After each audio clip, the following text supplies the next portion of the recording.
Kalau ada yang percaya bahwa manusia memiliki dosa turunan atau dosa waris yang butuh penebusan dosa, human sacrifice atau korban manusia, maka Anda sebetulnya orang yang kau sedang memfitnah Jesus.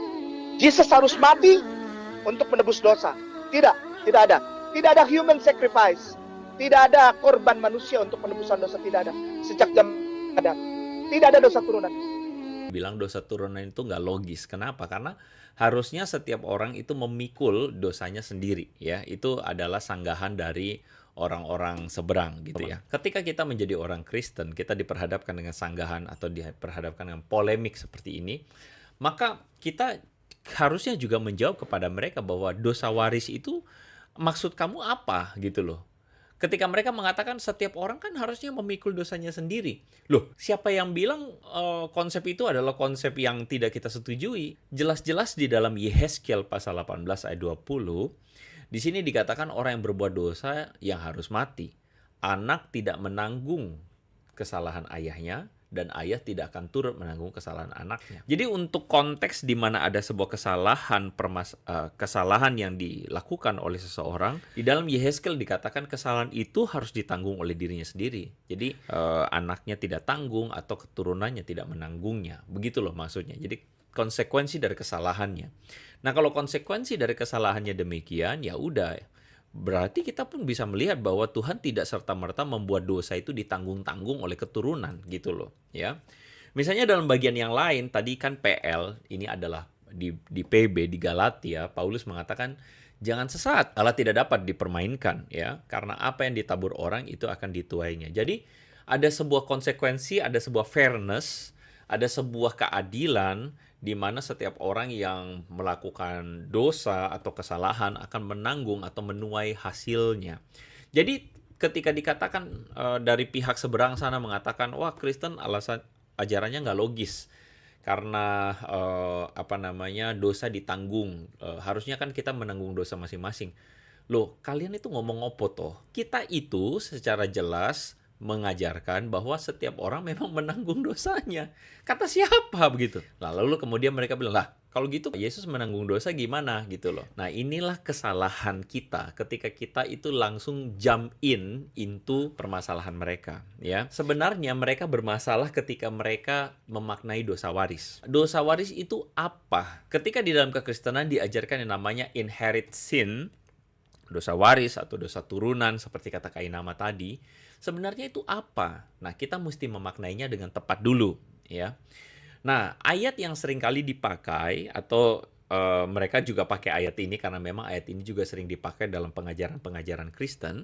Roma pasal 5 ayat yang ke-12 ini itu berbunyi begini. Sebab itu sama seperti dosa telah masuk ke dalam dunia oleh satu orang, dan oleh dosa itu juga maut, demikianlah maut itu telah menjalar ke semua orang, karena semua orang telah berbuat dosa. Teman-teman, ayat ini dijadikan sebuah ayat yang kemudian dikatakan ini, dosa ini Adam yang melakukan, yang lain menanggung, ya. Yang lain ikutan ngambil dosanya Adam, ikutan menanggung dosanya Adam. Orang yang pikirannya pendek dan cetek akan langsung bilang, wah ini kontradiksi dengan apa yang tadi kok Andre bilang. Bentar dulu, jangan mulutmu maju dulu, otakmu jalan belakangan, gitu loh. Kita ini harus memaknai ayat-ayat ini berdasarkan konteksnya, ya, berdasarkan konteksnya. Perhatikan ayat ini baik-baik. Apa maksudnya dosa waris atau dosa turunan? Itu kan istilah, ya. Teman-teman, ini tidak sesederhana ingin mengatakan kepada kita, Adam jatuh dalam dosa, kita semua jadi berdosa. Ini tidak sesederhana mengatakan itu. Kenapa? Karena konteks dari Roma pasal 5, kalau teman-teman baca ayat ini perikop seutuhnya, Paulus sedang menggunakan simbolistik. Jadi yang namanya penulisan dengan gaya simbolistik, karena Paulus berusaha menghubungkan antara Adam dan Yesus. Ada makna teologis di dalamnya. Kenapa saya berani berargumen demikian? Paulus menuliskan di sini begini. sama seperti dosa telah masuk ke dunia oleh satu orang. Perhatikan ini. Di bagian akhir Paulus mengatakan apa? Karena semua orang telah berbuat dosa. Ini kan hubungan antara sebab akibat. Paulus tidak menyebutkan sama seperti dosa telah masuk dalam dunia oleh satu orang. Kalau misalnya ini adalah sebab akibat, maka Paulus akan mengatakan karena itulah, atau mungkin lebih tepatnya Paulus mengatakan oleh sebab itulah semua orang telah berbuat dosa. Paulus menggunakan kata karena. Kata karena itu artinya apa? Artinya definisi ini yang sama seperti dosa telah masuk ke dalam dunia oleh satu orang ini adalah sebuah argumen Paulus yang didasarkan atas sebuah fakta. Fakta apa? Faktanya adalah semua orang berbuat dosa. Jadi ini adalah makna simbolistik, begitu. Nah, kita menekankan bahwa fakta yang Paulus bilang, fakta nih adalah semua orang telah berbuat dosa. Roma 3:23, karena semua orang telah berbuat dosa dan telah kehilangan kemuliaan Allah. Nah, ini yang disebut dengan universalitas dosa. Nah, yang bahasa teologinya kita sering dengar tuh dosa waris tuh. Istilah yang mungkin lebih tepat dipakai hari ini adalah universalitas dosa. Maksudnya adalah kita manusia lahir dengan sebuah fakta yang tidak bisa kita deny, tolak. Yaitu kita itu punya natur dosa. Itu fakta. Ya. Jadi ada sebuah natur dosa yang Paulus sebut semua orang telah berbuat dosa. Maksudnya bukan berbuat, tetapi semua orang lahir dengan natur dosa. Seorang bapak gereja, yaitu Agustinus dari Hippo, itu memberikan sebuah penjelasan yang bagus sekali. Menurut saya, penjelasan yang bagus tentang keberadaan atau tentang realitas manusia dengan dosa. Ya. Agustin mengatakan bahwa sebelum kejatuhan manusia dalam dosa, manusia itu bisa berdosa, bisa tidak berdosa. Nah, ini menarik. Jadi manusia bisa memilih untuk tidak berdosa, tapi manusia juga bisa memilih untuk tidak berbuat dosa, gitu. Jadi bisa berdosa, bisa juga tidak berdosa. Nah, menariknya Agustinus kemudian mengatakan ketika manusia jatuh dalam dosa, manusia pada akhirnya hanya ada pada satu state, yaitu tidak bisa tidak berdosa. Jadi manusia itu ketika dalam narasi penggambaran jatuh dalam dosa, itu digambarkan keberadaan natur kita. Secara natur kita itu tidak bisa tidak berdosa. Jadi penggambaran Adam yang jatuh dalam dosa adalah penggambaran teologis di mana Paulus menggunakannya dengan istilah dosa masuk ke dalam dunia oleh satu orang. Jangan lupa Paulus ada dalam konteks berbicara dengan orang-orang Yahudi juga, di mana orang-orang Yahudi sangat fasih dengan kisah penciptaan. Ya. Adam jatuh dalam dosa, Kejadian pasal 3. Sehingga keberadaan semua orang yang jatuh dalam dosa itu digambarkan secara teologis bahwa Adam jatuh dalam dosa dan kita anak-anak Adam pun jatuh dalam dosa. Bukan karena Adam jatuh dalam dosa, terus kemudian dosanya turun gitu loh. Bukan begitu secara faktual. Bisa dibedakan ya. Mohon dibedakan bahwa itu bukan faktual begitu, tetapi itu adalah simbolikal. Karena apa? Itu tadi natur keberdosaan manusia itu, ya. Jadi manusia itu secara universal, ya ini yang saya lebih suka sebut ya, universalitas dosa atau natur dosa manusia. Jadi bukan dosa warisan, anggapannya seperti orang tuanya punya sebidang tanah, lalu kemudian anaknya mewarisi sebidang tanah. Nggak sesimpel itu gitu loh ya. Tetapi kita harus melihatnya dalam konteks ini adalah upaya Paulus menggunakan gaya bahasa dan kemudian menggunakannya karena Paulus ingin menghubungkan antara Adam pertama dan Adam kedua. Adam kedua itu adalah Yesus. Di dalam Roma nanti bisa dibaca bagaimana Paulus menggambarkan Yesus itu sebagai Adam kedua yang sukses atau setia sampai mati. Adam pertama gagal di Taman Eden, dan Adam yang kedua itu di tempat yang kurang lebih sama di taman, tapi di Getsemani, mengatakan bukan kehendakku, tapi kehendakmu yang jadi. Jadi Adam kedua itu menunjukkan ketaatan. Adam yang pertama gagal, sehingga itu adalah gambaran kita semua, bahwa kita pun punya natur dosa yang gagal. Tapi Yesus itu mengalahkan natur dosa tersebut, gitu loh. Ya, jadi itu penggambarannya teman-teman ya, itu makna teologisnya. Pandangan Islam itu kenapa tidak bisa menerima tentang natur dosa ini, yang mereka sebut dosa turunan, dosa waris, yang dipropagandakan oleh mereka, dan akhirnya buat saya ini buruk ya. Karena apa? Karena akhirnya menyamarkan ajaran Kristen, membuat ajaran Kristen itu jadi begitu shallow, begitu dangkal, dan begitu disalah mengerti oleh mereka. Ini yang disebut dengan misinformasi, atau bagi orang-orang yang memang sengaja untuk merusaknya, itu akan jadi disinformasi begitu ya. Nah, jadi kita harus melakukan edukasi seperti ini. Nah, pandangan Islam soal fitrah itu memang sangat jauh bertolak belakang dengan pandangan Kristen soal keberadaan natur dosa. Jadi dalam pandangan Islam, misalnya dalam Sahih Muslim ya, teman-teman bisa melihat bahwa setiap anak yang lahir itu ada dalam keadaan fitrah.